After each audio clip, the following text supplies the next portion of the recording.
My garden's name is Cielos Sunset Garden.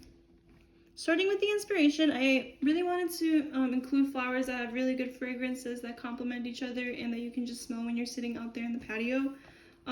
It's also the first garden you see when you drive up to the driveway and then when you walk up the pathway. So it's a really important like focal point that I really wanted to work on. There is, you'll see in the next slide, there's a tree in the center that I really wanted to incorporate that's been around for a really long time. It's our honey locust tree. And then the area where it is, where the garden is located, there is like a patio overlooking it. So it's a really good spot to kind of sit and view the sunset from there.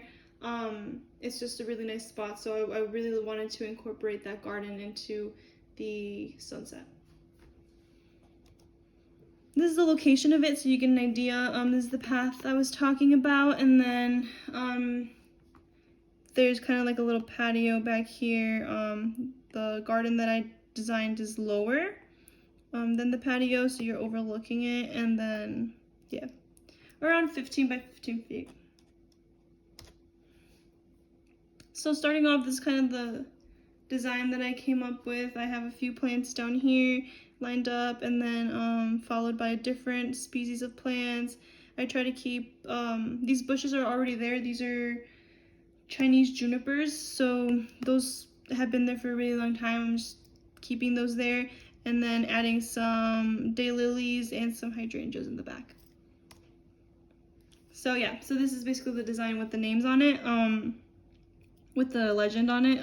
So we have the hydrangeas back here, and the reason that I have more on this side than this side is because the way that the shape of that garden area, there's just more space back here than there is over here.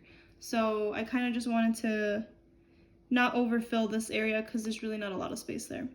But yeah, so we have the hydrangeas back here, and then followed by kind of the arch of the daylilies. And I have the Chinese junipers on each side, which are just gonna stay there. Everything is gonna have mulch, so I did want to leave a little bit of open space because my mom really likes the look of mulch, really, so it is her garden.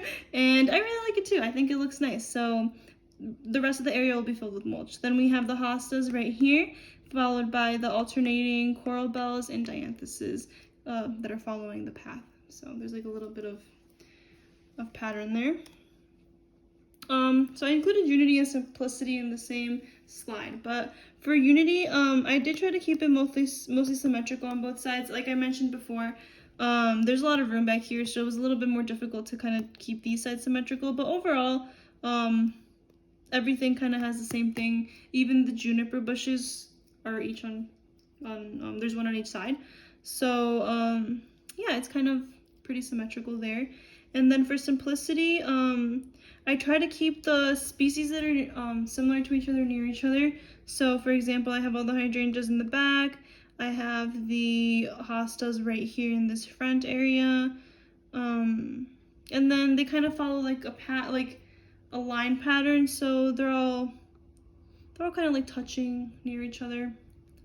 They're still connecting to they're still near other plants, but kind of like together.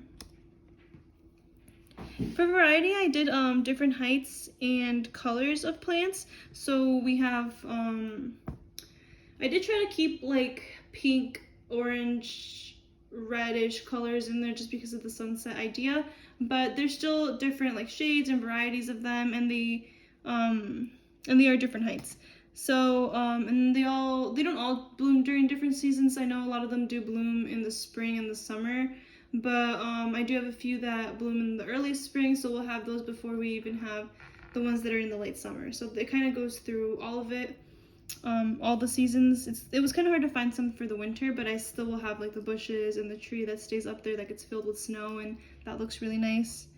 And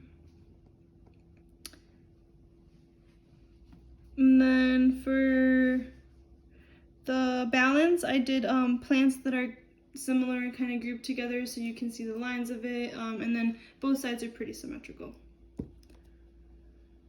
For emphasis, I really thought that the emphasis of the garden was the tree in the center, the honey locust tree. It just really attracts the attention, especially right now. It's full of green leaves. And then when it changes color in the fall, it will be full of like yellow leaves. So it's always popping. It's always like an eye catcher when it's there. And then for sequins, I did do alternating plants in the front of the rose. So I did the coral bells were alternating with the dianthus. And I kind of try to keep the same sequins all around. So that was like a pattern. And then we have the lines of the hydrangeas in the back, the lines of the daylilies, and so on. And for scale, plants are organized tallest to shortest from the back to the front, so that they don't overtake any other plants or take the attention away from them. And then I also made sure that nothing was taking the attention away from the tree too much, because I really wanted that to be the main focus of it, and it's always a very like different tree, so it's kind of just standing there by itself too. So I didn't want to have like a super tall plant or something that was like taking away from the tree. So that's for scale. And then I have kind of when they all bloom and stuff. So like I said before, they kind of all focus around this area, which is spring, summer area. But yeah, then again, it's a little bit difficult here to keep plants in the winter, but some of them will still stay around, and then all of them are perennial, so they'll be coming back every year anyway. So starting off with the hostas, they're about 6 inches to 3 feet. The spacing should be about 1 foot to 2 or to 4 feet. Their hardiness is 3 to 9. We live in a 5, so that should be good. They're drought resistant, and they are perennial, so they'll be back every year. I got the dianthus coral reef flowers in there as well. They're about 8 inches to 10 inches tall. The spacing is about the same. Hardiness is 5 to 9, so it's cutting it a little bit closer to our weather here. They do have a really nice fragrance, which is something I really wanted to incorporate. And they do attract butterflies, so that's really good. I wanted that as well. And they are perennials as well, so they'll be back. Coral bells, these are so pretty. They really give it a pop of color. The height of these are about 8 inches to 2 feet. Spacing is about 12 to 15 inches. The hardiness of them is 4 to 9, so it's pretty good. They're pretty manageable in this area. They do attract butterflies and hummingbirds, which is something I really wanted in my garden. And they're perennials. And the nicest thing about them is they're tolerant to deer, to droughts, and to salt. So those are like, well, deer and salt are like pretty big things here, because we do salt in the winter, and we do have a lot of deer in this area. So definitely a plus. The height of the Chinese juniper is about 4 feet to 15 feet tall. The one that we have is probably, the ones that we have are probably about 4, maybe around there. They're not like super big. The spacing is about 6 feet to 15 feet, because they do kind of grow out. The hardiness is 3 to 9, so pretty manageable here. They are perennials, and they really stick around all year. They're always there. They're tolerant to deer, droughts, and rocky soil, which is really good. They're tough. And again, like the deer will not attack them, so that's good. Daylilies are going to be about 1 foot to 2 feet. Spacing is about 18 inches to 24. Hardiness is 3 to 9, which is good for us. It is a perennial, and it attracts butterflies and hummingbirds, which is the goal. So the height is 4 feet to 5 feet tall for the hydrangeas. Spacing is about 24 to 36 inches. Hardiness is about a 5 to a 9, so cutting it closer again, but they're still able to grow in this area.